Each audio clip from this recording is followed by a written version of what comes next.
Allez, place à notre série Fallait y penser. Elle nous emmène ce soir au centre Louis Braille à Strasbourg. Là-bas, les équipes fourmillent d'inventions pour améliorer la vie et les études des élèves déficients visuels. Catherine Munch et Marie-Christine Lang. Tu commences ta traversée, très bien. Et là, il faut que je fasse attention à la voiture droite. Très bien. La voiture de droite, elle passe et toi, tu peux traverser en sécurité. Très bien. Se déplacer dans un endroit qu'on ne connaît pas quand on est aveugle ou malvoyant peut relever du défi. Alors les encadrants du centre Louis Braille ont eu une idée pour permettre à leurs élèves de mieux s'en sortir dans leurs déplacements. Et ça, bien sûr, il fallait y penser. Je marche.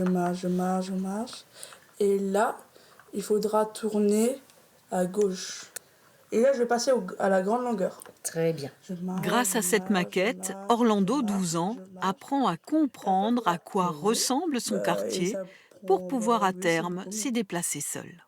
Ça nous apprend que, en fait, je suis le trottoir. Ça permet de toucher et de bien sentir les rebords, comme le rabassement de trottoir, pour avoir une petite marche à la place d'une grande. Le principe de la maquette en 3 dimensions pour les aveugles et malvoyants existait. Mais ici, au centre Louis Braille, elle a été rendue mobile, modulable et démontable. De la 3D, elle peut devenir un plan en 2 dimensions pour imaginer les lieux vus du dessus. Et je peux enlever toutes mes maisons, toutes, au fur et à mesure de la progression de l'enfant. Et c'est bien ces mécanismes mentaux de représentation mentale qui vont devoir se mettre en place progressivement et qui vont être, au final, quelque chose de très fonctionnel.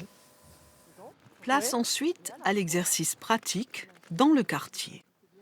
On va commencer le tour de pâté de maison comme on l'a fait sur la maquette. D'accord ? Oui. Ok. Alors on part De la grande longueur. sur le grand côté du pâté de maison Oui. et sur le trottoir de gauche.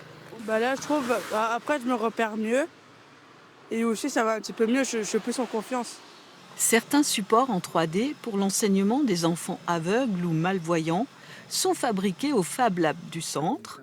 D'autres sont imaginés ici, dans le service de transcription et d'adaptation. Aude, enseignante, vient passer commande pour des outils pédagogiques sur mesure. Ce livre, par exemple, a été adapté en relief avec une écriture en braille.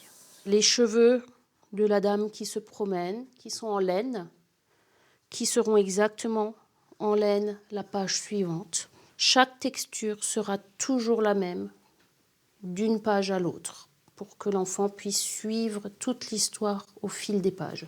Les transcripteurs facilitent la scolarité des enfants depuis la maternelle jusqu'à la terminale et réajustent si nécessaire leur création, comme ce dé qu'il a fallu repenser. Les points étaient en creux. Et donc ça, c'est pas lisible pour une personne aveugle déficiente visuelle. Donc on a fait un plus grand et on est parti sur des bosses.